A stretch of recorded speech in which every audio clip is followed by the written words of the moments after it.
Bonjour à tous, bienvenue pour notre webinaire mensuel chez The Shift, A Taste of Local Food, Global Minds. Je vais attendre quelques petites minutes que tout le monde ait le temps de se connecter avant de commencer avec l'introduction. Je vais aussi vérifier que nous sommes bien en train d'enregistrer le webinaire et c'est bien le cas. Voilà, mais du coup, je vais commencer. Bienvenue pour ce webinaire mensuel du mois de décembre. Je suis très, très contente d'accueillir aujourd'hui Laurence et Steven qui vont nous présenter leurs deux projets qui vont nous permettre vraiment d'avoir une vision de l'agriculture locale et de comment des projets entrepreneuriaux peuvent très, très bien fonctionner, mais aussi de l'envisager sous l'angle un peu plus global par rapport aussi à la crise actuelle du Covid et à d'autres crises dont la crise du climat qu'on connaît. Je vais commencer par une petite introduction à propos des règles dans les webinaires qu'on organise tous les mois. Donc, ce sont des webinaires thématiques dans lesquels on donne la parole à nos membres des projets inspirants et qui nous permettent en fait du coup d'amener une thématique qui n'est pas l'un de nos focus principaux chez The Shift, mais qui est tout de même intéressante à creuser et à amener pour une discussion. Donc voilà, à chaque fois on invite quelques orateurs, on vous donne la possibilité de leur poser des questions à la fin du webinaire. Et vous êtes tous avec votre micro coupé parce que nous sommes dans un format de webinaire. On va avoir un temps pour des questions-réponses à la fin du webinaire. Je vous demande si possible de ne pas poser vos questions via le chat. Vous pouvez utiliser le chat tout au long du webinaire pour interagir entre vous ou poster des remarques. Mais tout ce qui est questions pour les orateurs seront traités à la fin via le Q&A module que vous devriez voir dans votre petit menu en bas. L'idéal, c'est si vous pouvez aussi spécifier votre nom et votre organisation. Comme ça, quand moi, je lis la question à nos orateurs, je peux vous identifier et dire de qui vient la question. Et si alors votre question est spécifiée pour un des deux orateurs, merci de spécifier aussi à qui elle est dirigée. Voilà, si vous avez des soucis techniques, n'hésitez pas à poster dans le chat ou à m'envoyer un WhatsApp sur mon numéro de téléphone, mais pas via mail parce que je n'ai pas mon application Outlook ouverte en même temps. Voilà pour les aspects techniques. Donc aujourd'hui, après une courte introduction de ma part, on aura Laurence Clairaut, qui est la fondatrice de Linked Farm et qui va nous présenter aussi le cas de Vanier à Gand. Et on aura ensuite Steven Beckers, qui est le fondateur des Big Farms et qui est expert en économie circulaire chez Bopro. Et ensuite, on aura les Q&A. On avait normalement François Olivier du projet Les Petits Producteurs à Liège, qui devait aussi présenter son projet wallon. Du coup, on aurait eu un projet dans chaque région. Mais voilà, il a eu un empêchement et il ne peut pas être des nôtres aujourd'hui. Donc malheureusement, on n'aura pas cette histoire-là, mais on aura deux autres très chouettes histoires à partager. Peut-être une toute petite introduction par rapport au thème qui a été choisi. Donc, c'est sûr que le thème de l'alimentation a été fort discuté ces derniers mois et aussi par rapport à la crise du Covid et dans quelle mesure notre alimentation pourrait être menacée, entre guillemets, ou nos chaînes de valeur, l'approvisionnement de nos pays pourrait être menacé. Et c'est vrai que c'est intéressant de prendre ce sujet, en fait, d'abord d'un point de vue global et de se rendre compte qu'aujourd'hui, notre alimentation, elle est produite dans le monde entier, elle provient du monde entier et que, voilà, c'est un système qui a une efficacité, qui permet un certain coût, qui permet de réduire très très fort les coûts, en tout cas dans nos pays, mais qui a aussi ses désavantages et sur lesquels pèsent certaines menaces. C'est un système en équilibre, dans un équilibre très fragile et qui met beaucoup de pression sociale et environnementale sur toute une série de facteurs que la crise du Covid a aussi permis de mettre en lumière. Donc c'est intéressant de garder cette optique locale en tête quand on parle de ce type de projets locaux que vont nous présenter Laurence et Steven. Il y a un autre aspect par rapport à la crise actuelle qui est lié à l'alimentation. Bon, il y a tous les débats sur l'immunité et en quoi est-ce qu'une alimentation plus locale en fait, pourrait renforcer notre immunité. Je vais même rajouter en quoi est-ce qu'une alimentation de saison renforce notre immunité aussi, parce que la nature à la base a fait en sorte que nous devions manger certaines choses à certains moments. C'est en fonction du climat, de la température, de la lumière et du type d'activité qu'on est censé pratiquer dans ce type de conditions-là qui sont liées aux saisons, que forcément certaines choses poussent ou non bien dans nos régions. Donc le fait de manger local permet aussi de mieux suivre les saisons et donc de mieux répondre à nos besoins, ou du moins les besoins qui avaient été à la base définis par un rythme de vie naturel que nous ne suivons plus toujours, mais qui est toujours bien présent dans nos gènes.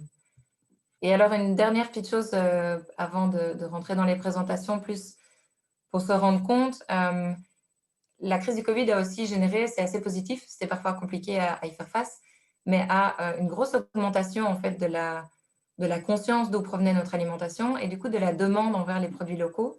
Alors, je ne sais pas dans quelle mesure Laurence et Steven vont confirmer cette tendance-là dans leur projet à eux, mais d'un point de vue personnel, je travaille en fait à mi-temps chez The Shift et je travaille à mi-temps dans une ferme juste derrière chez moi en Flandre qui s'appelle CSA Ransmack et qui est en fait un modèle de ferme Community Supported Agriculture, donc où toute une série de membres, de familles membres payent une cotisation à l'année et viennent se servir directement dans les champs. Donc nous, on ne récolte rien, on produit et on met des indications pour que les gens puissent savoir ce qu'ils doivent récolter à quel moment ou non.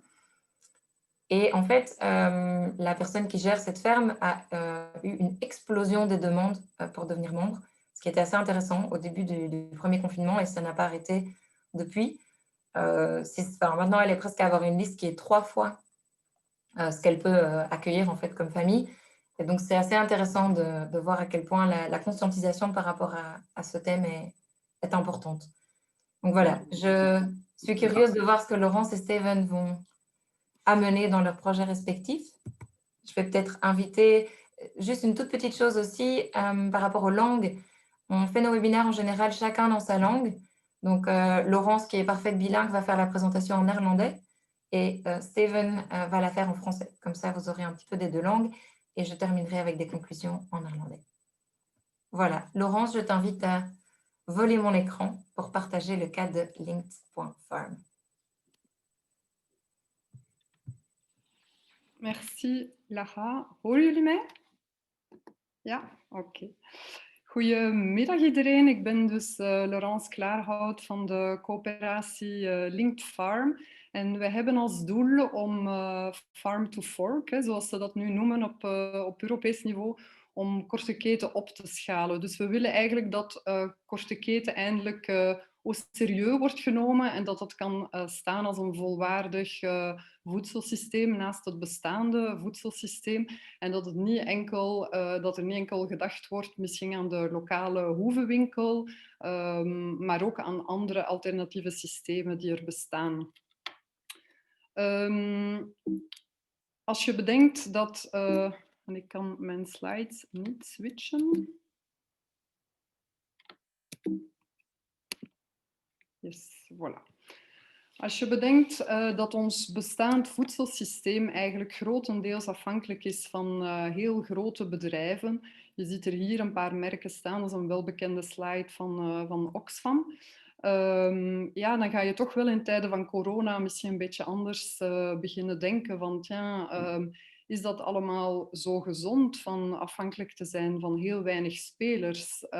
Als je dan achterliggend nog gaat kijken wie er achter die bedrijven de grondstoffen of ook de nodige pesticiden enzovoort gaan leveren, of zelfs de zaden om van alles te kunnen telen, ja, dan word je eigenlijk wereldwijd herleid tot een paar bedrijven. En dit is waar wij zeggen, en ook bepaalde steden, zoals bijvoorbeeld in Gent met het project Van Hier, waar wij zeggen van kijk, we willen toch een deel van onze voedselsoevereiniteit terug gaan herwinnen en terug een deel van onze voeding vooral ook gaan herlokaliseren. We hebben inderdaad gemerkt tijdens de COVID-crisis dat de vraag naar lokale producten enorm gestegen is. Niet alleen omwille van het feit dat het misschien een veiliger gevoel gaf voor veel mensen, maar ook ja, omdat mensen terug de tijd hadden en ook terug omdat voeding terug een prioriteit was voor hen. Ze hebben terug meer tijd gehad om te koken, dus ze hadden terug meer tijd ook om niet alleen naar die convenience food te grijpen, maar ook zelf terug lekkere en verse producten gaan halen op de boerderij. En inderdaad, als je spreekt van vers, ja, dan is een korte keten eigenlijk niet te verslaan, want ja, wij plukken soms in de ochtend en 's avonds is het eigenlijk al aan huis geleverd in de korte keten. Hetzelfde op een boerenmarkt, hetzelfde in een voedselteam enzovoort. We zitten dus eigenlijk momenteel met een heel globaal voedselsysteem dat aan de ene kant van de wereld tot honger leidt en aan de andere kant van de wereld leidt tot heel veel obesitas. En we voelen toch, denk ik, met z'n allen dat stilletjes aan dat voedselsysteem haar limiet heeft bereikt. Daar komt dan nog bij dat eigenlijk jammer genoeg die klassieke landbouw enkel gebaseerd is op schaalvergroting en op steeds meer volume draaien, zodanig dat die globale logistiek betaalbaar blijft. En dat leidt natuurlijk tot heel veel klimaatopwarming en tot ook schaarste van grondstoffen, van water, tot en met zelfs landbouwgronden toe. Nog een ander probleem, en daar biedt de korte keten zeker een antwoord op, is dat eigenlijk de job van boer momenteel niet meer zo begeerd is. We hebben in België sinds 1980 zijn we 68% van onze boerderijen kwijt. 68%, dat is dus eigenlijk een gigantisch aantal. Maar ja, kan je het de boeren ook kwalijk nemen om te stoppen of hun activiteit niet door te geven aan zoon of dochter als je amper rondkomt op het einde van de maand? Kan je ook vragen aan boerderijen om te verduurzamen als als je tekort komt en als het financieel al moeilijk haalbaar is, dan is het eigenlijk heel moeilijk om nog bepaalde boeren te overtuigen om dan nog eens extra moeite te gaan doen ook om op een meer ecologische manier te produceren. Dus wij denken echt dat die eerlijke prijs voor de boer centraal moet staan en ook het zeggenschap van de boer in die prijs terug centraal moet staan in het voedselsysteem en in de voedselproductie. We hebben gemerkt dat heel veel steden daarmee bezig zijn. Hier heb je bijvoorbeeld het voorbeeld van Gent en Leuven. Maar ja, heel veel steden, zoals bijvoorbeeld in Parijs, zeggen ze dat als er een muur rond Parijs zou worden gebouwd en dat je niet meer binnen en buiten zou kunnen rijden, dat Parijs honger zou lijden op 3 dagen tijd. Dus dat is, als je daar als stedeling aan begint te denken, dan denk je zo van ja, dat is eigenlijk wel een beetje eng van zo afhankelijk te zijn van dat heel vers voedselsysteem, waar we ook een beetje de voeling met de boer, met het product kwijt zijn. Waar we zelfs niet weten, bijvoorbeeld mijn dochter, ik denk dat was in het 3e of 4e leerjaar, was de enige die asperges en witlof herkende in haar klas, bijvoorbeeld. Dat is toch een teken dat voeding niet meer echt centraal staat voor veel gezinnen, maar ook misschien in de opvoeding van onze kinderen en ook op school. Wij proberen dus met Linked Farmen een klein stukje van die puzzel op te lossen door ervoor te zorgen dat farm to fork, dus dat korte keten, eigenlijk heel makkelijk wordt. Wat is het moeilijkste in korte keten? Dat is eigenlijk alle paprassen die daar rondhangen, omdat je 35 facturen moet maken voor 35 verschillende klanten en ook alle logistieke connecties die heel moeilijk te maken zijn. Dat is waar natuurlijk de grotere ketens heel sterk in zijn. En wij proberen om die last eigenlijk weg te nemen van de boer en ervoor te zorgen dat het zo makkelijk mogelijk is voor hem of voor haar om te verkopen in de korte keten. Dat is ook de reden waarom dat de boer tijd vrij kan maken om op een andere manier te gaan produceren. En vaak is dat dan toch een keuze voor een meer duurzame manier. Wij pleiten voor biodiversiteit, als ik het zo mag uitdrukken. Niet alleen biodiversiteit op het veld, op de akker, maar ook biodiversiteit in hetgeen ze doen. We denken dat het voor een bedrijf, en voor om even welk bedrijf, maar ook nog meer voor boeren, gevaarlijk is om af te hangen van één enkele klant. Dat heeft de COVID-crisis nog meer bewezen voor diegenen die bijvoorbeeld compleet afhankelijk waren van de horecasector. Die hebben heel moeilijke tijden meegemaakt. Terwijl diegenen die in korte keten verkocht aan een aantal particulieren, een aantal restaurants, misschien een aantal supermarkten of kruidenierszaken, die hebben eigenlijk op een veel meer veerkrachtige manier kunnen voortboeren. Dat zijn ook boeren die gelukkig zijn en die nog trots zijn eigenlijk op hun stiel. Heel trots op hun producten, heel trots om ze te kunnen delen, heel trots om anekdotes te vertellen. Het zijn ook mensen in de landbouw die jobs creëren. Dus dat is toch wel wel heel belangrijk om te beseffen dat de boeren met wie wij samenwerken mensen aanwerven. We hebben bijvoorbeeld één zuivelboer waarmee we zijn beginnen werken 6, 7 jaar geleden. Ja, die had destijds kon die een deel verdelen via de korte keten en een deel in het weekend ging nog naar de melkfabriek. Voor de liter die hij verkocht aan de melkfabriek kreeg hij destijds denk ik 26 of 27 cent. En als hij zijn yoghurt bijvoorbeeld zelf verwerkt of hij kan dessertjes maken, ja, dan kan zijn omzet stijgen tot 1 euro per liter. Dus dat is gigantisch. En hij slaagt er ook in nu om eigenlijk de productie van 7 dagen op 7 te verwerken. En ook dus niet alleen zijn marge te verhogen, maar hij heeft ook mensen kunnen aanwerven. Hij heeft ook een ander type machines kunnen aankopen met de tijd. Dus je ziet die mensen echt groeien en bloeien. En dat is eigenlijk heel fijn om mee te maken. En dat geeft ook een beetje een ander beeld van de gelukkige boer ten opzichte van de boer die moet gaan betogen in de wedstraat, omdat hij eigenlijk jammer genoeg niet meer van zijn stiel kan leven. Ik denk niet dat boeren met plezier leven van subsidies. Ik denk echt dat ze die trots in hun stiel willen terugvinden. En het zijn allemaal heel harde werkers. En als ze eerlijk zouden betaald worden voor hetgeen ze doen, dan denk ik dat er terug meer mensen richting landbouw zouden evolueren. Wij hebben dus onder andere een digitaal platform ontwikkeld, dus waarop dat boeren zowel zelf een eigen website, een eigen webshop kunnen verkopen online, maar ze kunnen ook via een hub, dus samenwerking met andere boeren, kunnen ze aan particulieren of B2B of via abonnementen en zo verkopen. Wat we eigenlijk willen is het zo transparant mogelijk maken, zodanig dat iedereen weet van waar komt het, hoe werd dat product gemaakt, wie is die boer, aan wie geef ik mijn geld. En vooral ook op termijn, het idee is vooral van ook grootkeukens en dergelijke erbij te betrekken, omdat we denken dat heel fragiele delen van de bevolking, zoals bijvoorbeeld kinderen of in rusthuizen, momenteel jammer genoeg geen toegang hebben tot gezonde voeding. Die gezonde voeding is eigenlijk veel te duur in verhouding. Niet dat die korte ketenproducten noodzakelijk duurder zijn dan de klassieke producten, als ik het zo mag uitdrukken. Maar de subsidie gaat nu eenmaal naar de grootschaligheid en naar de grote volumes. Dat is de manier waarop Europa in elkaar zit. En dat geeft natuurlijk een beetje een vertekende prijs op de markt tussen korte keten enerzijds en de klassieke voedselketen anderzijds. Wat is nu precies die korte keten? Hè? Want ik denk dat veel mensen zich inbeelden van ofwel enerzijds inderdaad ga je zelf plukken op de boerderij, zoals Lara zei, het CSA-model in Vlaanderen, fantastisch model.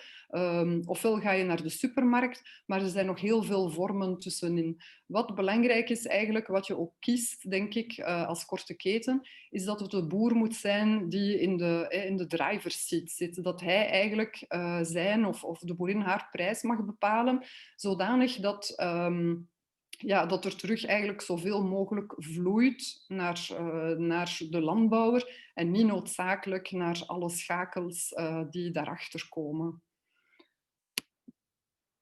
Als we kijken wat we gedaan hebben in samenwerking met Stad Gent, dan zijn we erin geslaagd om ongeveer, dan spreek ik van het pre-corona-tijdperk, zijn we erin geslaagd om 2 keer per week te leveren verse producten aan lokale restaurants, aan een aantal supermarkten enzovoort.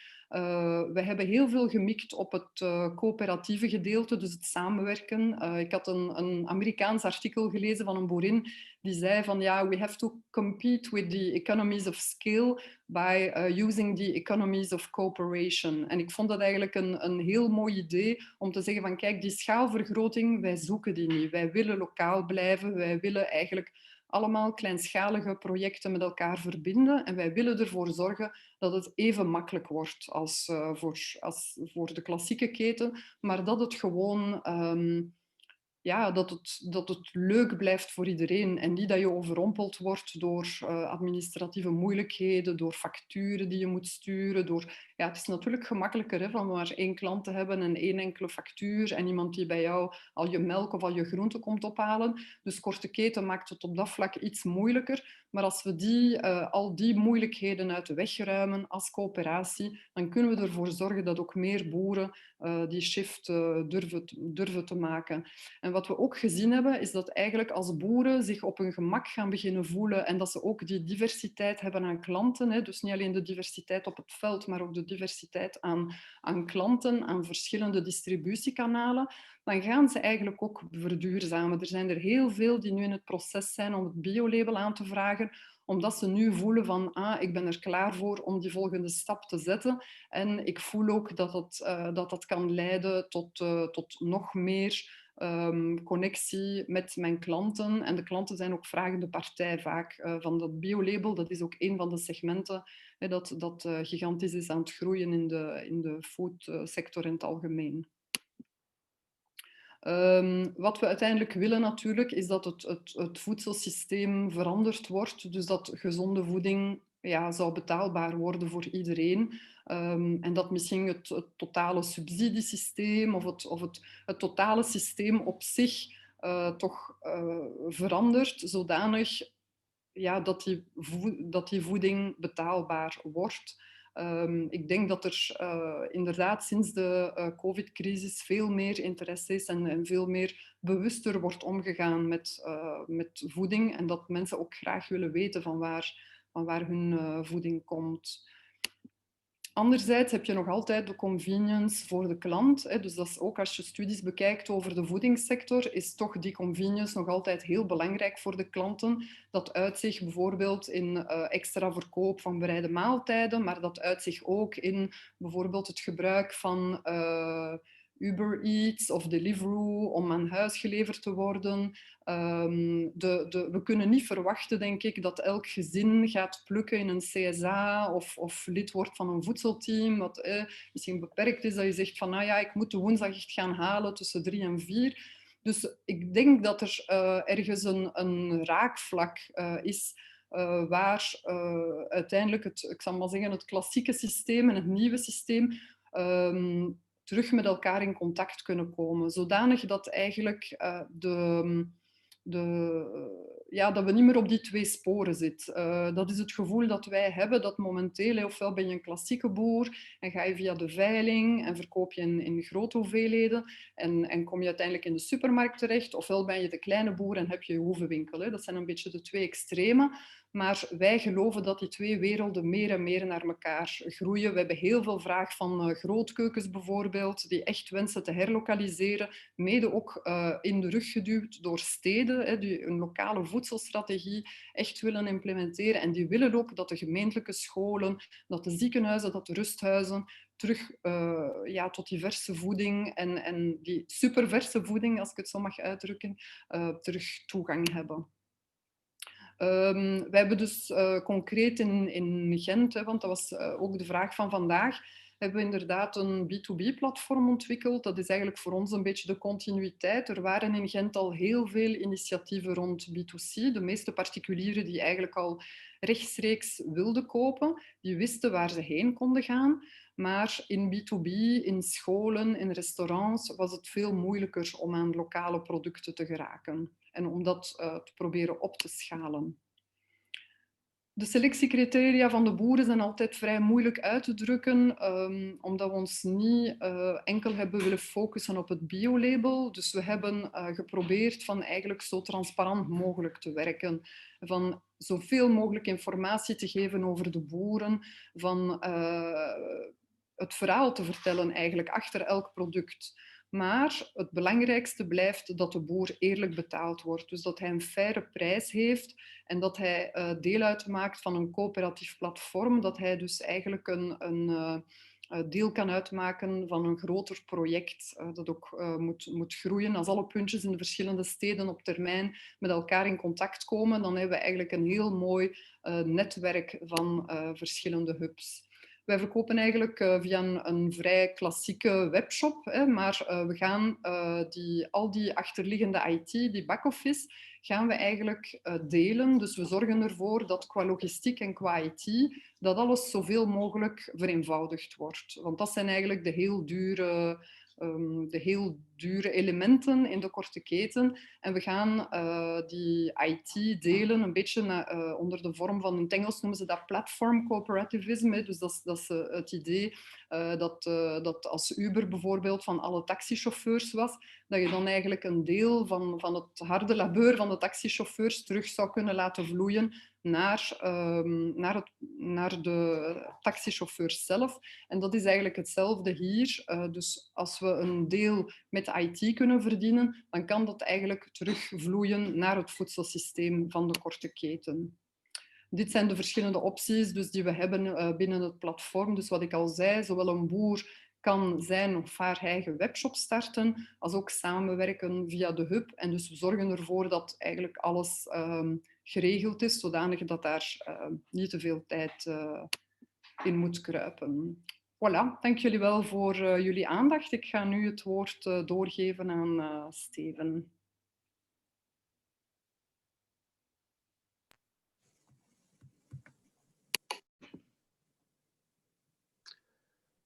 Bonjour, Steven Beckers. Je vais d'abord partager mon écran.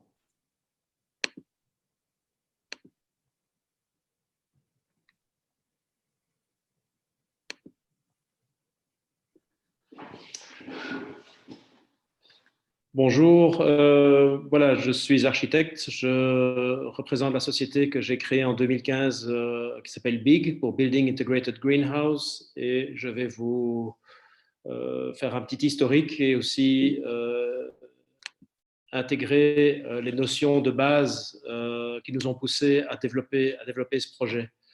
Le projet est à la base né de ma spécialité, qui est tout ce qui est économie circulaire et cradle to cradle, qui est de faire en sorte, comme l'avaient dit les fondateurs de Cradle to Cradle, William McDonough et Michael Braungart, si les bâtiments sont comme des arbres, les villes seront comme des forêts. Et vous allez voir que j'ai poussé ça plus loin dans l'intégration de l'agriculture pour rendre la ville productive. Alors, dans les éléments qui sont là, je ne vais pas tous les lire, mais vous allez voir qu'un des éléments principaux qui m'ont poussé à faire ceci, c'est d'abord la notion de carbone, qui est une des manières de mesurer aujourd'hui la façon dont on fonctionne et donc l'industrie alimentaire notamment fonctionne, même si ce n'est pas le seul élément pour le mesurer, et l'eau. L'eau, pour moi, est un des éléments importants. Aujourd'hui, nous avons un projet à Bruxelles que je vais vous montrer, mais il est d'autant plus important en Flandre aujourd'hui, où il y a un manque d'eau dans les aquifères. Et il y a bien sûr une notion aussi de réutilisation de l'eau. J'ai mis en vert ici, par rapport à ma présentation, les éléments qui sont mis en exergue par le Covid ou le post-Covid bientôt, j'espère. C'est notamment le fait qu'il y a des nouvelles réglementations, notamment je viens de l'apprendre en Flandre, qui empêchent de réutiliser les eaux grises traitées dans les bâtiments, dans les chasses d'eau. Donc, qu'est-ce qu'on va en faire? Est-ce qu'on peut les utiliser pour l'agriculture ou non? Il y a bien sûr la notion de qualité de l'air et l'agriculture urbaine peut y participer. Bien sûr, le Corona a montré que la qualité de l'air, il fallait ventiler beaucoup plus les espaces intérieurs des bâtiments. Et ça va un peu à l'encontre de ce qu'on a fait jusqu'à présent pour se protéger des gaspillages énergétiques.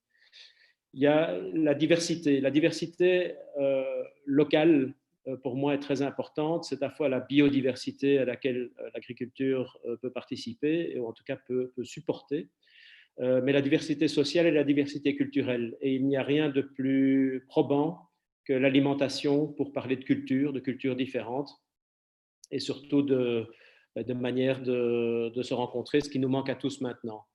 Et il y a, Lara l'a bien dit dans son introduction, il y a le problème aujourd'hui de la résilience. On s'est rendu compte qu'on est dépendant de systèmes qui sont complètement extérieurs à nos réseaux locaux, et quand on ne se sent pas en sécurité, on a peur. Quand on a peur, ça engendre un tas de problèmes sociaux.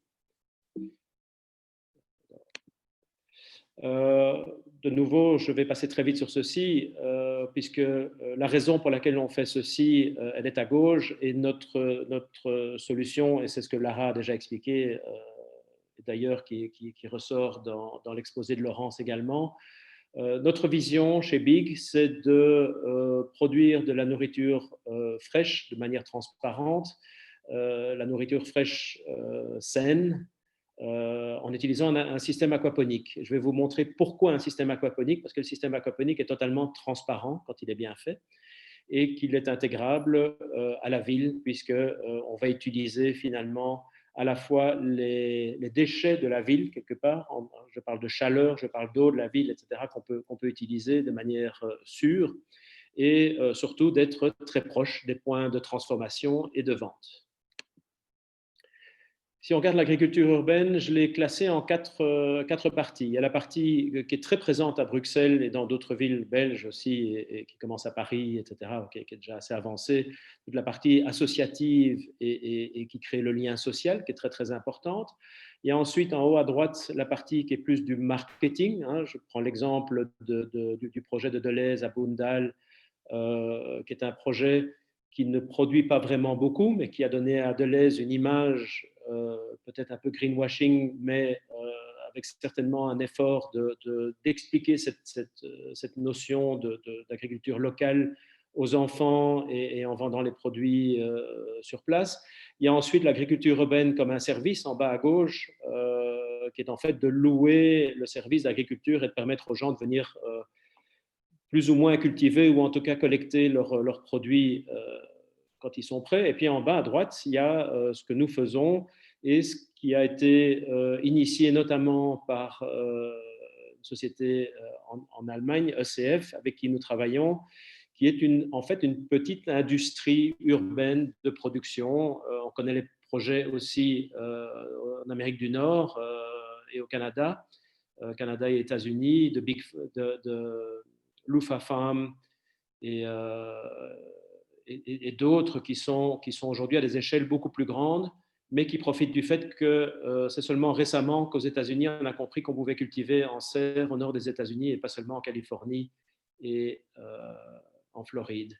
Alors Big essaye de réunir les quatre. Je ne suis pas contre le marketing, je ne suis évidemment pas contre le fait d'avoir un service quand les clients peuvent se le permettre, un service comme en bas à gauche. Je suis évidemment en faveur, et nous le faisons, d'agriculture supportée par l'économie sociale, puisque nous travaillons chez Big sur la plupart des plantations en extérieur et en partie en serre, avec Atelier Grow Thailand qui est subventionné par nos régions. Et bien sûr, la partie, je veux dire, qui est une économie d'échelle qui nous permet d'avancer à plus grande échelle. Alors, ce que j'ai essayé de faire dans mon travail habituel d'approche économie circulaire des projets, c'est de vraiment intégrer l'ensemble des éléments. Vous voyez en haut l'agriculture urbaine, ensuite il y a la notion des matériaux sains, cradle to cradle, il y a intégrer la partie usager, citoyenneté, finalement nos clients, mais qu'on traite plutôt comme des partenaires ou comme des gens qu'on a envie à qui on a envie de faire plaisir aussi, en dehors du business. Il y a l'énergie, il y a la flexibilité et la modularité de la construction. Il y a aussi la biodiversité. Vous allez voir que la biodiversité elle se trouve même dans les serres, avec de la micro-biodiversité. Le cycle de l'eau dont j'ai parlé, la qualité de l'air, les déchets zéro et la mobilité. Alors, je suis très content de l'exposé de Laurence parce qu'on a besoin de plus de solutions qui permettent aux agriculteurs urbains et aux petits producteurs, on va dire, de pouvoir distribuer ce qu'ils font à des prix raisonnables et de manière la plus bas carbone possible. Alors, le système, il est simple. Si on prend n'importe quel bâtiment, dans le cadre de notre ferme Big, vous allez voir que ce n'est pas ceci, mais c'est comme ça qu'on y est arrivé. C'est si on met une serre sur le toit d'un bâtiment, on peut récupérer la chaleur perdue, on peut récupérer le CO2 qui vient soit des systèmes de chauffage, soit de la respiration des personnes qui sont dans le bâtiment. Il faut savoir qu'un mètre carré de serre à tomates va capturer environ 30 kg de CO2 par mètre carré par an. Et c'est ce qu'on respire dans un immeuble de bureau pendant toute la journée, par an aussi. Donc, c'est le CO2 qu'on produit. Donc, 1 m² de serre correspond à un occupant dans le bâtiment si on veut neutraliser quelque part sa production de CO2. Je ne parle que de la respiration. Alors, l'aquaponie, je crois que tout le monde sait ce que c'est. De manière assez simple, on élève des poissons, on les nourrit avec de la nourriture la plus saine possible. L'eau qui est souillée par les excréments de poissons et notamment par l'urine, qui est de l'ammoniac qui va se transformer en nitrate, par l'effet des bactéries dans les racines, ce que vous voyez ici, et puis retourne chez les poissons. Nous, on a fait quelque chose d'un peu plus sophistiqué, parce que ce système-là fonctionne à petite échelle, mais je ne vous conseille pas de manger les poissons parce qu'il n'y a aucun contrôle sur un système comme ceci. Ce que nous avons fait, c'est à gauche de faire un système RAS, un Recirculating Aquaculture System. C'est un système quasi fermé, dont la seule partie ouverte est en fait passe par un biofiltre qui va traiter l'eau 2 fois par heure au lieu de 3 fois par jour dans la plupart des piscicultures. Donc l'eau va être nettoyée littéralement complètement 2 fois par heure par notre biofiltre, et notre biofiltre qui est totalement naturel va lui nourrir les plantes avec à peu près 10% de l'eau qu'on va extraire du système. On économise à peu près 50 fois, ce n'est pas 50%, c'est 50 fois l'eau consommée par une pisciculture habituelle. Et on économise tellement que l'eau qui est extraite du système pour lui permettre de tourner et de ne pas saturer, et de permettre de garder l'eau propre en permanence, est nettoyée par les plantes et est utilisée par les plantes. Donc on est zéro déchet à tous les niveaux et on s'en approche vraiment très, très fort. Il y a encore un petit peu d'eau qui est perdue dans les filtres. Avec ça, on a produit jusqu'à présent du bar rayé, et on migre maintenant vers une production de truites arc-en-ciel qu'on est en train de développer, et le projet va se développer internationalement puisqu'on a un nouveau partenaire qui s'appelle Veolia qui est énorme, qui veut nous permettre d'être à la fois global et local. Local en étant dans la plupart des villes européennes, si pas mondiales un jour, et local, dans chaque ville, on veut distribuer dans chaque zone urbaine avec un rayon de 40 km comme Laurence le fait à Gand. On produit des herbes aromatiques, des tomates, et on a des partenaires à côté de nous qui sont Champignons de Bruxelles et Eclos qui produisent des champignons et des micro-pousses. On n'est pas liés physiquement, on distribue ensemble. Alors voilà la ferme. Vous voyez la serre en forme de L avec la partie blanche qui sont en fait les stores qui sont ouverts à ce moment-là, enfin fermés plutôt sur la partie de culture des herbes, et le reste qui sont la serre des tomates dans laquelle on va faire pousser du thé. Il y a aussi 2000 m² de jardin. Alors là, ils n'étaient pas encore finis quand vous les voyez là, sur les toitures, qui sont des jardins qui fonctionne en économie sociale avec Atelier Grow Thailand. La partie rentable, c'est la partie sous serre, la partie extérieure n'est pas rentable. Alors, je vais résumer ceci. À gauche, vous avez l'avantage d'être en ville. C'est un microclimat. On est à côté des clients. On parle de livraison Korteketen. C'est très clair pour nous. On voudrait un jour pouvoir vendre dans le marché en dessous, puisque nous sommes sur le toit du FoodMet, qui est un marché fruits, légumes et principalement viande, et qui a notamment 1000 m² de chambres froides dont on participe, enfin dont on récupère la chaleur et à qui on donne du froid, récupère la chaleur pour les serres, pour pouvoir cultiver en toute saison sans consommer d'énergie fossile supplémentaire. On utilise évidemment, venant du dessus, le soleil. On ne veut pas à ce stade-ci être complètement en éclairage LED. Pour les herbes, on a un tout petit peu d'éclairage LED qui est alimenté par des cellules photovoltaïques qui sont sur l'ensemble du site. À droite, en fait, on voudra avoir une livraison en circuit court de nourriture saine, mais plus tard, on voudrait développer aussi des fleurs et d'autres choses, des produits pharmaceutiques évidemment. Je dis évidemment parce qu'on nous a déjà demandé plusieurs fois d'entrer dans la production cannabis, cannabis pharmaceutique évidemment, même si ça se vendrait bien dans le quartier, le cannabis entre guillemets normal.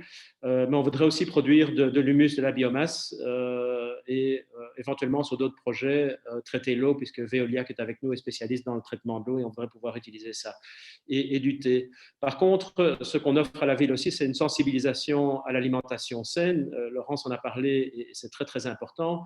La biodiversité, j'ai parlé de la micro-biodiversité qui est en fait la lutte intégrée qu'on a dans tout le projet, puisque nous n'utilisons aucun pesticide et aucun engrais de synthèse dans nos serres et aucun antibiotique dans les poissons, puisque le système de biofiltre serait immédiatement mis à mal si on utilisait des antibiotiques dans les poissons.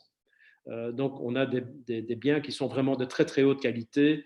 Et voilà la pisciculture. Dans cette pisciculture, il y a 0 intrant chimique. Il y a une zone de quarantaine pour les alevins. Quand les alevins arrivent d'une production qui va venir du nord de l'Europe pour le moment, qui va nous permettre d'avoir les alevins de truites arc-en-ciel et de produire à peu près 25 tonnes de truites arc-en-ciel par an. Alors, ça a l'air assez technique comme ça. C'est en fait un écosystème totalement naturel dans un milieu artificiel. Alors, de l'autre côté, vous avez en bas à gauche, vous voyez le couloir qui donne vue sur la pisciculture à gauche et à droite vers les plants de tomates. En bas à droite, vous avez la culture des herbes aromatiques. On a 6 sortes d'herbes aromatiques. On produit quand même entre 240 et 270 000 pots d'herbes aromatiques par an. Ça veut dire à peu près entre 4 500 et 5 000 par semaine. D'où le problème de logistique dont je vais vous parler, que j'avais sous-estimé au départ, parce que c'est quand même de très, très grosses quantités à distribuer dans une vingtaine de points de vente qui sont dans un rayon on va dire de presque 0 jusqu'à maximum 40 km pour le moment, ou de temps en temps quelques exceptions, comme notamment chez Link Farm, puisqu'on va de temps en temps jusqu'à Gand. Et au-dessus, vous avez les jardins extérieurs qui sont très, très productifs, qui fonctionnent et qui sont aussi très économes en eau et qui utilisent l'eau des poissons également. Alors, on parle de boucles, à la fois de boucles fermées, puisque l'aquaponie est une boucle fermée de production, mais on parle aussi de toutes les autres boucles qui peuvent s'installer autour. Ce projet-ci est un projet en fait basé autour de BIC, autour de notre système de ferme aquaponique, pour voir quels sont tous les autres circuits courts, qu'ils soient dans l'énergie, dans la production d'hydrogène, dans la capture de CO2, dans les matériaux de construction, etc., qui peuvent être liés. Et donc, il n'y a pas seulement l'alimentation. Le fait de faire de l'alimentation en aquaponie sur les bâtiments ou à côté des bâtiments, mais en profitant de la chaleur et du CO2 qui vient du bâtiment, en économisant de l'eau, permet notamment, et vous l'avez au milieu à gauche en bleu clair, évidemment de développer aussi des nouveaux modes de logistique urbaine ou périurbaine, qui est le point le plus difficile. Et je voudrais juste terminer sur ce point-là. La logistique urbaine et les circuits courts sont un vrai problème, surtout dans la circulation telle qu'à Bruxelles. Tous nos magasins, on livre principalement chez Carrefour Produits Locaux, plus toute une série de magasins et de restaurants. Et en fait, cette livraison est quasiment impossible à résoudre aujourd'hui. Et donc, je suis à la recherche de systèmes qui sont bas carbone et qui sont dans des prix raisonnables aussi, de plateformes de logistique, sans passer par la logistique principale, évidemment, des distributeurs, ou sinon on n'est plus local. Merci beaucoup.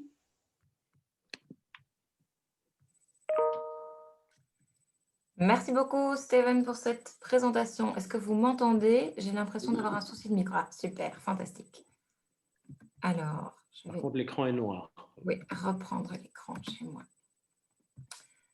Super, c'était super intéressant d'entendre vos 2 présentations. Je vais déjà tout de suite aller négocier avec Marie qu'on installe 10 mètres carrés de serre à tomates au-dessus de nos bureaux pour compenser le CO2 qu'on respire ou qu'on ne respire pas au bureau en ce moment, mais qu'on espère respirer au bureau très bientôt. J'ai vu dans les Q&A qu'il y avait déjà pas mal de questions. Donc, je vais reprendre mon slide avec peut-être par rapport au Q&A. Voilà, si d'autres personnes ont encore des questions, n'hésitez pas à les poster dans le Q&A module. Et attendez, je vais repartager mon écran.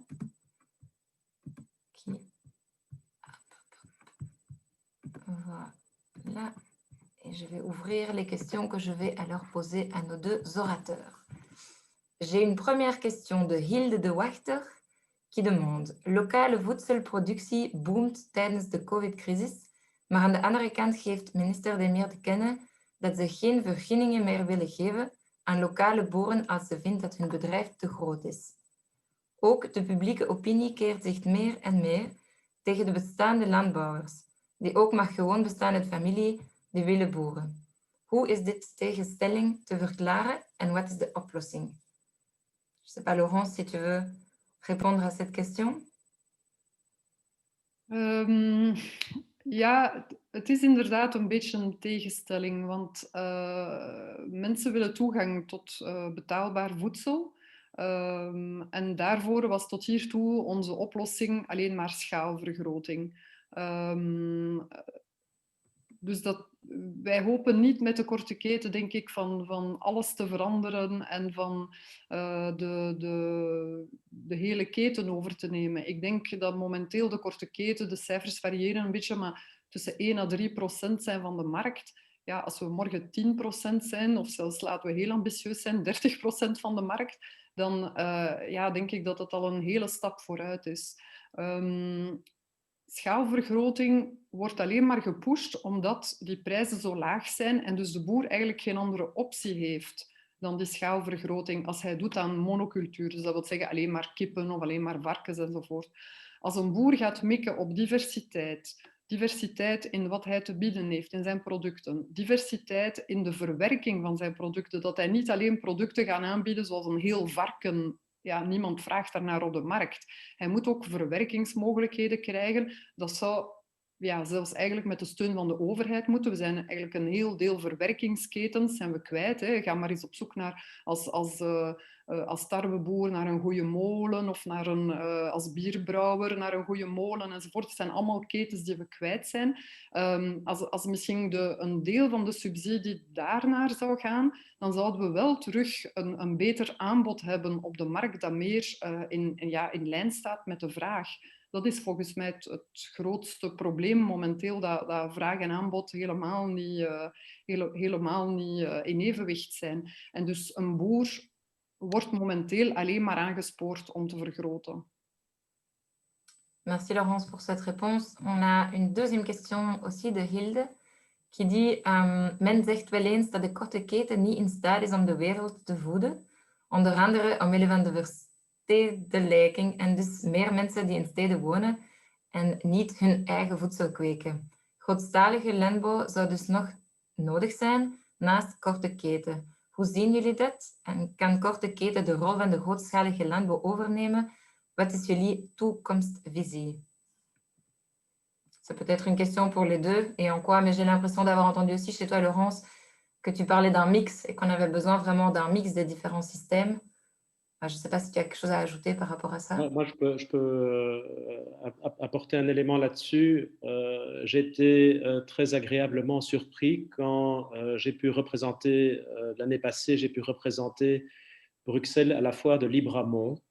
Je m'étais dit que tout le monde là, parce que c'est vraiment l'agriculture dans toutes ses échelles, avec des choses très bonnes et des choses moins bonnes, que énormément d'agriculteurs sont venus nous voir en disant qu'ils nous remerciaient de montrer que l'agriculture pouvait se faire de manière propre et surtout de redonner un peu de lettres de noblesse à l'agriculture.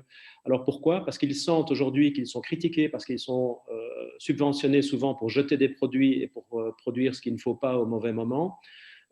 Et que surtout les jeunes générations ne veulent plus vivre ce que leurs parents agriculteurs ont vécu au niveau des produits chimiques et des problèmes qui ont apporté des cancers et autres. Et qu'en effet, le fait de faire de l'agriculture en circuit court et de le faire localement, d'abord, ça doit être de l'agriculture variée, sinon elle ne va pas être rentable. On ne va pas arriver à distribuer un seul produit et avoir une rentabilité. Il faut pouvoir regrouper des commandes et les distribuer. Et on peut faire beaucoup de petites fermes ou de fermes de taille moyenne, mais il faut les relier entre elles pour les problèmes de logistique dont j'ai parlé. Mais l'image aujourd'hui est qu'on peut influencer aussi par les technologies. Par exemple, je rêve d'influencer avec l'aquaponie, et c'est peut-être en train de se passer sur l'un ou l'autre projet, ce qu'on appelle le Westland hollandais, qui est la plus grande ferme urbaine du monde, puisqu'elle regroupe Rotterdam, Amsterdam et La Haye à peu près. Et donc, je crois que l'agriculture telle qu'on la propose ici et la distribution telle que Laurence la propose, de regrouper est essentielle pour pouvoir concurrencer. Et en effet, il faut une certaine économie d'échelle pour y arriver. Merci Steven. Laurence, tu as un autre élément à rajouter dans cette question? Nee, ik denk dat het meest inderdaad al gezegd is dat in de korte keten de grote kost zit in de logistiek. En dat is een kost eigenlijk die niemand wil betalen. Hè. Mensen zeggen gewoon dat ze bij Amazon bestellen, dat allemaal gratis komt. En niemand stelt zich de vraag wie daar ergens voor betaald heeft. En dat is een beetje het model dat wij zouden willen nabootsen, is dat eigenlijk ons IT-platform gebruikt wordt door verschillende mensen, waardoor eigenlijk terug een deel van het IT-inkomen vloeit richting voedselsysteem, richting logistiek. Want ik denk, geld verdienen met logistiek is gigantisch moeilijk, bijna onmogelijk. Dus de logistiek blijft altijd een kost waar je niet omheen kan en die vaak totaal onderschat wordt. Boeren tellen hun uren niet, hè? Dus ze gaan zelf beginnen leveren enzovoort. Maar eigenlijk als je echt logistiek correct wil betalen, dan zit je toch rap aan €40 per uur. Merci, je ne peux que témoigner de ça. Et c'est vrai que le système aussi du CESE est un système qui permet d'éviter ce genre de soucis logistiques, mais c'est un point très, très, très critique pour un agriculteur. J'ai une prochaine question de la part d'Adrien Lefebvre qui demande comment définissez-vous le prix juste pour un agriculteur? Sur quoi se base cette valeur? Et Adrien est étudiant et fait un mémoire sur les SFSC. Je ne suis pas sûre de savoir ce que sont les SFSC. Mais... Short Food Supply Chain, donc les circuits courts. Super. Je ne sais pas, qui de vous deux a envie de répondre à cette question? Laurence, tu es plus au courant des prix, je pense, que moi. Oui, en fait, nous, oui, je réponds en français, oui, Adrien, francophone. Nous, on laisse tout à fait la liberté aux paysans de fixer ses prix.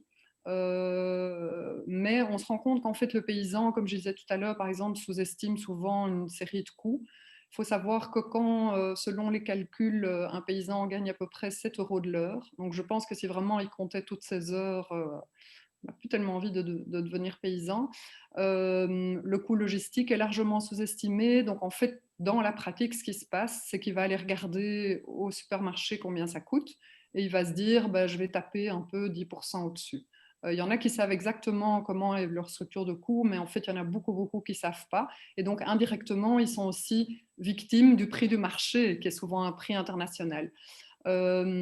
Après, il y a d'autres alternatives, comme les CSA, où voilà, le prix est déterminé à l'avance et c'est un prix d'abonnement. Donc, il y a moyen de faire autrement. D'ailleurs, c'est une grande discussion qu'on a parce que pour nos ventes B2B, là, le prix est encore plus important que pour les particuliers. Et donc là, de nouveau, on essaye de pousser vers des volumes un peu plus grands, mais du coup, on est parfois un peu limite dans les négociations de prix et on essaye vraiment que le plus possible que ça vienne du paysan, mais on se rend compte qu'en fait, il a très peu de visibilité sur sa structure de coût. Oui, c'est sûr. Et tu mentionnes le CSA, mais qui est tout autant influencé, entre guillemets, par les prix pratiqués dans les supermarchés, parce que notre société tout entière a en tête ces prix-là, et tout consommateur a en tête ces prix-là. Et c'est vrai que voilà, nous, on se retrouve aussi à faire des calculs parfois sur cette base, ou du moins avoir des membres qui posent des questions par rapport au prix qui se pratique. Donc, c'est très difficile, évidemment, de s'en détacher. Alors, on a une question ensuite de Christophe Kevelard qui demande, qui dit que les projets, je pense qu'il parle des projets big, sont très attractifs. Toutefois, quid des problèmes de portance des bâtiments? Quid des surfaces de toiture réellement exploitables sur Bruxelles, par exemple, versus les surfaces nécessaires pour répondre à la demande? Je pense, Steven, que c'est une question pour toi. Tout à fait. Alors d'abord, comme j'ai dit tout à l'heure, on n'est pas obligé de le faire sur les bâtiments. Ici, on a eu la chance d'avoir un bâtiment sur lequel c'était possible. Mais il faut savoir qu'une serre, alors la pisciculture devrait être au sol. Nous, on a eu l'occasion de la mettre en toiture ici. C'était un premier projet parce que la toiture avait été dessinée pour avoir une charge industrielle. Parce que Abattoir, quand ils ont dessiné le projet, prévoyait de l'agriculture urbaine sans avoir l'information sur quelles étaient les possibilités. C'est clair que si on met un mètre de terre, ça pèse aussi lourd que de mettre des cerfs et des poissons. Il faut 300 kg de portance et la structure de la serre peut reporter directement sur les poteaux du bâtiment. Donc, c'est ce qui nous a permis de le faire ici. Mais de manière générale, on peut aussi se mettre à côté des bâtiments ou d'industrie ou de sites de traitement d'eau, etc., à condition qu'il y ait de l'eau, de la chaleur et si possible du CO2 gratuit, parce que vous savez que les plantes transforment le CO2 en carbone d'une part pour grandir et rejettent l'oxygène. Donc c'est une manière de nettoyer l'air et de capturer le CO2. J'ai fait le calcul en 2013, c'est ce qui m'a amené d'ailleurs à m'intéresser vraiment à cette notion d'agriculture urbaine parce que je voulais trouver une formule qui soit rentable. Parce que la plupart des agricultures urbaines ne le sont pas, et certainement pas en toiture, et les potagers urbains sont rentables de beaucoup de points de vue, mais pas financièrement pour la plupart. Donc ici, on a un système qui s'avère, après 3 ans, devenir rentable, après avoir fait toutes les corrections nécessaires, et qui va permettre de développer le projet. C'est que la taille doit être d'au moins 2000 mètres carrés. Alors, il y a pas mal de toitures quand même qui ont 2000 mètres carrés, mais quand j'ai fait l'étude en 2013, on a trouvé 6 millions de mètres carrés de toitures plates non utilisées, toitures plates ou parking ou infrastructures horizontales, donc imperméables, non utilisées. Bien sûr, j'avais à l'époque, j'avais fait ça pour le ministère de la région Bruxelles-Capitale, le ministère de l'Environnement. J'avais pris 10% de ces 6 millions de mètres carrés et ça laissait quand même 60 hectares de potentiel. Aujourd'hui, il n'y en a que 4000 mètres carrés, donc c'est même pas un demi-hectare qui est fait, donc il y a encore du potentiel. Et c'est surtout possible, évidemment, sur des nouveaux bâtiments. Renforcer un bâtiment à la base avant de le construire est évidemment beaucoup moins cher que de le renforcer après. En effet, la plupart des commerces, grands magasins et tout ça ont des toitures qui peuvent à peine prendre le poids de cellules photovoltaïques. Donc là, c'est difficile. Mais dans des transformations, des nouveaux bâtiments, il y a des possibilités. Mais on peut aussi le faire au sol. J'espère que ça répond. Alors, merci beaucoup, Steven. Je vais passer du coup à la question suivante qui vient de Hilde de Wachter, qui revient avec une question. In Chicago zag ik een aantal jaar geleden een initiatief van tijdelijke stadslandbouw op verlaten stadskankers die nog niet opnieuw toegewezen waren. Bestaat dit ook in België? Laurence, je ne sais pas si tu as... Dus voorbeelden van stadsakkers die dan eigenlijk een voorlopige invulling krijgen. Nee, ik weet het niet direct. Ik weet wel van bijvoorbeeld een project van Stad Gent, waar zij een aantal van hun gronden echt heel specifiek gezocht hebben naar, dus met een open call naar een CSA-boer, dus om echt een CSA-boerderij te kunnen installeren. Daar zijn sommige steden wel mee bezig. Het grondgebruik en de pachtwetgeving zitten nogal ingewikkeld in elkaar in België. Dus dat maakt eigenlijk dat er altijd heel goed nagedacht wordt, soms alvorens een boer te installeren, jammer genoeg. Maar ik weet niet direct voorbeelden van voorlopige invullingen.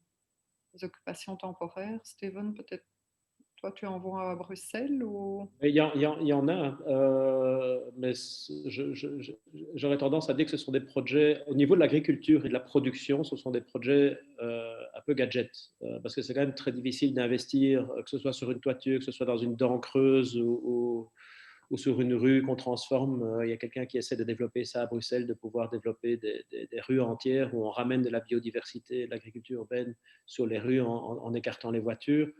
Je ne crois pas que ce soit le meilleur moyen de produire en ville. Il faut savoir qu'on doit quand même recréer un sol, parce que le sol des villes est quand même pollué de manière générale. Si en plus on est sur une zone imperméable, comme je parlais tout à l'heure, imperméabilisée, il faut recréer un sol et ça coûte quand même plusieurs euros par mètre carré à faire, donc il faut quand même le rentabiliser. Et comme vous le savez, l'agriculture est quand même pas d'une rentabilité extraordinaire à la base. C'est une raison pour laquelle elle est souvent subventionnée. Donc, oui, il y a des projets qui se font avec des sacs, avec des éléments. Il y en a, je crois, ici, près du canal à Anderlecht. Il y en a notamment à Tour et Taxi aussi. Maar je dirais que c'est plus des démonstrations que de vraies productions. Er is ook een project eerder, denk ik, aan de kant van Ukkel en Linkebeek. Dat heet Cycle Farm. En dat is eigenlijk dat is iemand die boert in de privétuinen van bepaalde mensen. Dus hij heeft eigen gronden, maar hij gaat ook aan mensen die een grote tuin hebben, gaat hem voorstellen van, mag ik bij u bijvoorbeeld, ik weet niet, 200, 300 vierkante meters moestuin installeren. En daarvan is een deel voor jullie en een deel dan voor het systeem aan Cycle Farm. Mais ça, c'est pas temporaire. C'est quelque chose Voilà. qui est Oui. ouais. C'est durable et ça permet d'éviter d'être dans des jardins, donc d'espérer être sur un sol effectivement qui n'a pas été Qualité. Ouais. Super, merci beaucoup. On a encore une toute petite question, mais je vais d'abord clôturer parce qu'il est l'heure et que du coup, ceux qui ont d'autres engagements peuvent continuer leur programme de la journée. Je voulais juste partager avec les participants le prochain événement qui aura lieu au sein de The Shift sera les 8 et 9 décembre. C'est le sommet européen Business and Nature. Vous pouvez vous inscrire, je vous enverrai le lien dans l'email de suivi. On envoie toujours les liens vers nos prochains événements. C'est le dernier grand événement de Shift en 2020. On reviendra vers vous avec un programme pour 2021 très bientôt. Mais ça, je ne vais pas encore vous l'annoncer tout de suite. Et je voulais aussi mentionner que pour ceux qui n'avaient pas d'intérêt pour le European Business and Nature Summit, pour tout ce qui est biodiversité et nature pour les entreprises, que les mêmes 2 jours, il y a le Foodwin qui organise avec d'autres partenaires le Food Waste Fest, cette année entièrement en digital, qui va aussi être très, très intéressant à mon avis pour toute organisation ou personne qui est impliquée dans le thème de l'alimentation durable et du gaspillage alimentaire. Alors, on en est là. Je vois quelques merci. C'est nous qui vous remercions et on remercie surtout Steven et Laurence d'avoir amené leur expérience et toutes ces précieuses informations à nos participants. C'est toujours chouette d'avoir des échanges et de voir qu'il y a plein de questions. Je veux peut-être, si je peux encore, il y a eu 2 mentions de la solution logistique Urbike qui était proposée et en se demandant si c'était quelque chose qui pouvait aider par rapport aux challenges qui ont été décrits. Ja, een heel goed initiatief in Brussel. Okay. Oui, c'est clairement une très, très, très bonne initiative. Le problème que nous avons, c'est le volume que nous devons transporter, puisque les herbes aromatiques, ce sont des caisses de 6 pots, et donc ça prend vite le volume d'une camionnette quand on va faire une livraison à plusieurs points. Mais clairement, on est à la recherche et on regarde. Donc, je vais dire à l'équipe de relancer, parce que je pense qu'il y a déjà eu des contacts Urbike pour voir comment ils peuvent résoudre nos problèmes. Et aussi, quand on livre du poisson sur glace, c'est évidemment assez lourd. Et donc, il faut que ce soit dans des containers rafraîchis. Et donc, je viens d'avoir une initiative qui venait de Flandre qui m'a proposé en social et innovation de trouver une solution pratique pour le transport de produits frais, parce que c'est de ça qu'on parle. Et en plein été, quand il fait 40 degrés, il faut que ça fonctionne aussi. Super. Merci beaucoup en tout cas à tous les participants. Merci beaucoup à Steven et Laurence encore une fois. Je ne sais pas si vous voulez rajouter une dernière chose ou commentaire avant qu'on clôture ce webinaire. Nee, misschien gewoon zeggen dat bij de volgende boodschappen dat je nadenkt aan wie je je geld geeft en hoeveel naar de boer gaat. Voilà. Als je dat in gedachten houdt, dan kunnen we stap voor stap evolueren. Bedankt in ieder geval aan de Shift om ons uit te nodigen als coöperatie. Een hele eer. Avec plaisir. Voilà, merci beaucoup en effet, très bien organisé. Et merci à tous les participants de leur écoute et de leurs questions. Je suis moi-même contactable par mail facilement, mais je ne sais pas si Lara, tu donnes les contacts. Mais voilà, mon email c'est sb pour Steven Beckers, les initiales, sb@big.tech.